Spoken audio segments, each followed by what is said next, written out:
In nomine Patris et Filii et Spiritus Sancti. Amém. Estamos então, queridos, na quinta-feira da terceira semana da Quaresma. E lembramos a São João Damasceno, né? E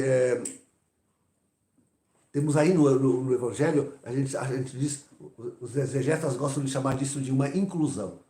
Quer dizer, eles dão a notícia sobre a sinagoga, Jesus está no templo, né? E começam assim e terminam também assim. Jesus indo para uma sinagoga, né? Saindo de uma sinagoga, indo para uma sinagoga. Então, assim como ele foi pregar na sinagoga, assim ele vem da pregação. É importante entender que ele não vai à sinagoga para simplesmente estar lá ou assistir o culto. Não, ele vai para pregar, para anunciar o reino de Deus. Jesus está anunciando a chegada do reino de Deus. Alguém poderá parecer um estranho que Jesus, estando anunciando a chegada do reino de Deus, repreende os demônios e que o confessam como filho de Deus e como Messias. Estamos realmente no capítulo 4 de Lucas, aí, início da vida pública. Ali nós temos uma semana figurativa, dizem assim os exegetas, onde cada dia vai se retratando a vida de Jesus, aquilo que ele fez. E com certeza, se ao fim da vida de Jesus, o pessoal ainda não entendia que Messias era este, né? Trata-se daquela tese que se fala do Messias desconhecido. Se não se sabe, e hoje ainda os judeus não sabem sobre o Messias, né? Ainda hoje. Não sabem que ele é o Filho de Deus, não sabem que ele é o Messias. Então, se até o fim da vida de Jesus era assim, no início não convinha, porque iriam entender que o seu messianismo era qualquer outra coisa, não aquilo que ele queria mostrar que era o messianismo verdadeiro. Não esquecer que mais tarde, aliás, um dos seus grandes amigos, depois sacerdote dele, o irmão direito de Herodes,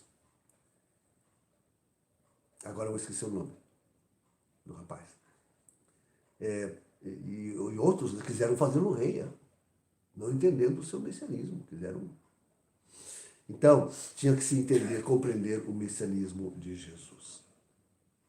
E nesse dia nós temos então aí desenvolvido o que é, de fato, esse messianismo. E toda a vida de Jesus. A pregação do reino, em primeiro lugar. Da chegada, da vinda. Nele se realiza o reino de Deus. O que significa isto? Significa que ele viveu plenamente a vontade divina, ou, para aproximarmos já um pouco a epístola, a primeira leitura, ele viveu plenamente os mandamentos de Deus. Tá? Viveu plenamente. E assim em casa, em família, vejam ele na casa de Pedro, curando a sua sogra e convivendo com eles. Assim ele na intimidade com Deus, quando de madrugada sai para rezar, seu hábito, de madrugadinha ainda, saía para rezar. Assim, quando acolhia os doentes e os endemoniados para curá-los e libertá-los. Em toda a sua ação, Jesus demonstrava que tinha chegado para ele, nele, tinha chegado para o seu povo o reino de Deus. Então, queridos, a gente às vezes pensa, e na Quaresma devemos pensar nisso, né? O que fazer para participar do reino de Deus? É levar a nossa vida. É levar a nossa vida na obediência dos mandamentos, na participação na igreja, no bem que se pode fazer até em casa, né? Para os familiares, em primeiro lugar. Né? Mas também para os outros que se nos aproximam com seus problemas, e com a oração forte e convicta que até aos demônios expulsa. E sobretudo, claro, com uma oração que liga o homem, nesta terra, já liga o homem a Deus.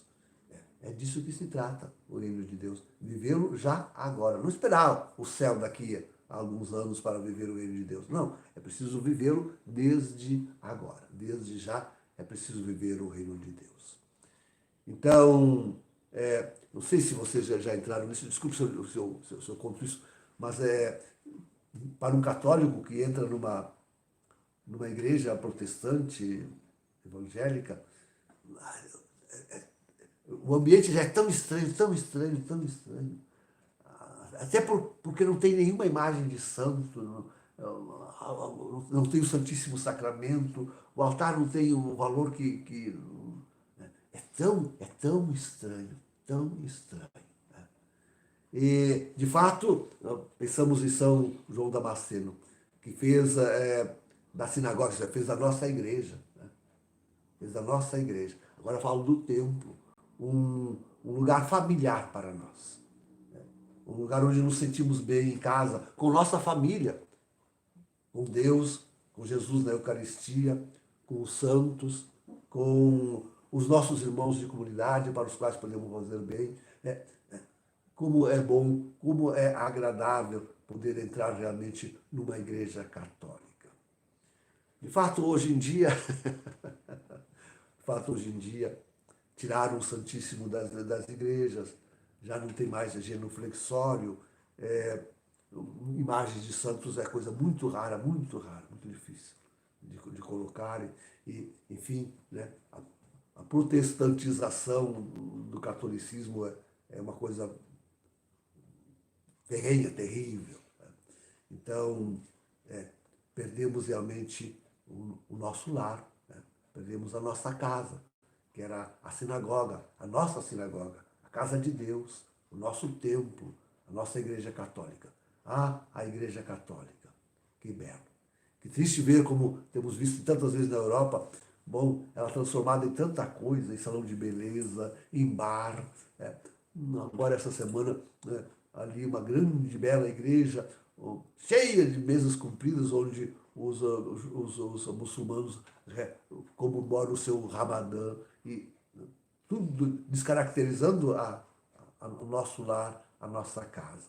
É triste dizer, mas nós estamos ficando sem a nossa igreja católica, onde nós recebemos realmente a palavra de Deus. Muito triste constatar isso.